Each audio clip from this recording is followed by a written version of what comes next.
Boa noite a todos, né? Meu nome é Leonardo Abraão, né? E o nosso trabalho, né, sobre a modulação para fibras óticas, né? E, né, eu tô fazendo esse trabalho, né, com o Matheus, né? E esse trabalho, né, é da disciplina de Teoria das Comunicações, né? Na Universidade, né, PUC Minas, né?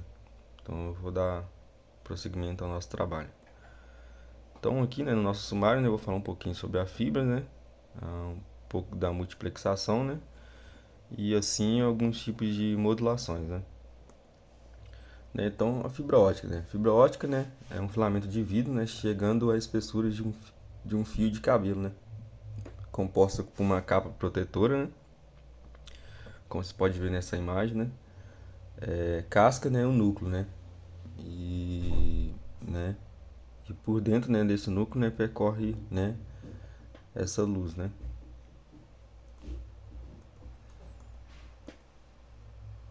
Ok, temos algumas vantagens, né, da fibra, né, maior largura de banda, né, não sofre picos de tensão, né, imune à corrosão, né, porém temos algumas desvantagens também, né, que é um alto custo, né, um pouco mais frágil, né. Esse alto custo, né, está caindo ao longo do tempo, né, está ficando um pouco mais em conta a fibra, né. Tá, vamos falar na parte de multiplexação, né. O que é multiplexação, né? Transmitir diversos sinais, né, ao mesmo tempo, né. Então temos três tipos de multiplexação: a TDM, né, a FDM, né, e WDM, né. Esse WDM é por comprimento de onda. Eu vou dar uma palavrinha um pouco mais nela. Que são passar vários tipos de comprimentos de ondas, né, diferentes, né, ao longo, né, de um caminho, né, um pouco mais extenso. E depois eu consigo fazer essa recuperação de todo esse comprimento de onda, né. Então esse é o mais interessante nessa parte de modulação por fibra, né. Tá. Classificação em formatos de modulação, né? Temos a intensidade, né, por fase e polarização, né?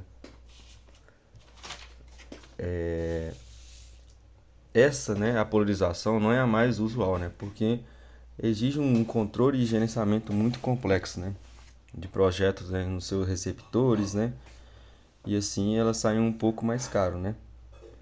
E temos aqui as mais comuns, né. A mais comum é a modulação em intensidade e modulação em fase, né. A intensidade ela pode ser com memória ou sem memória, né. Tá aqui a divisão das duas, né, com memória e sem memória, né. A sem memória, né, não está correlacionada com armazenar nenhum bit, né, ou caractere que foi enviado antes ou ainda será enviado, né.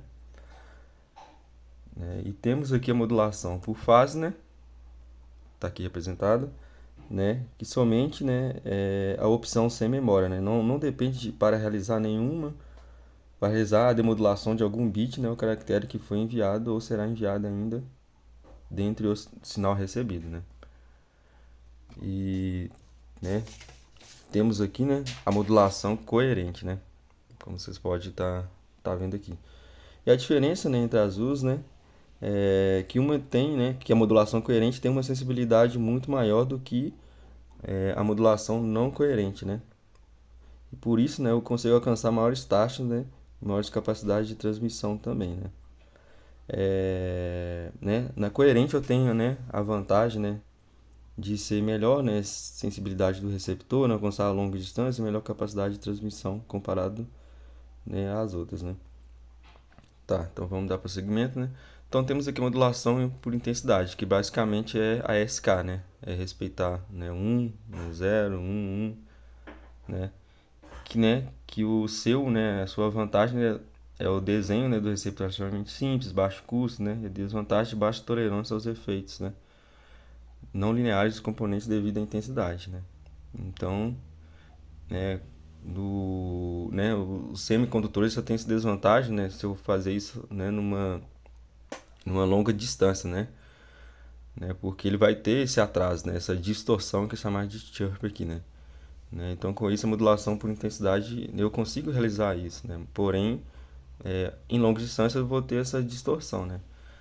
Então, aí que entra, né, essa parte de codificação de pulso, né, NRZ, né, não retorna ao zero, e RZ, né, para estar auxiliando, né, e ajudando, né, a estar fazendo isso aí tudo certinho, né.